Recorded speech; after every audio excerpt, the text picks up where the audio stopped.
Samsung double door non inverter fridge ఇది. Complaint వచ్చేసి cooling రావడం లేదు. ఇందులో కండెన్సర్ అనేది లీక్ ఉంది, ఇన్నర్ కండెన్సర్.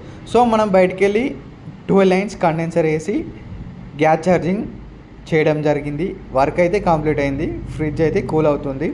మీలో ఏసీ టెక్నీషియన్ ఫ్రిడ్జ్ వర్క్ ఎవరికైనా నేర్చుకోవాలని ఇంట్రెస్ట్ ఉంటే కాల్ చేసి కాంటాక్ట్ కావచ్చు. Thank you for watching this video.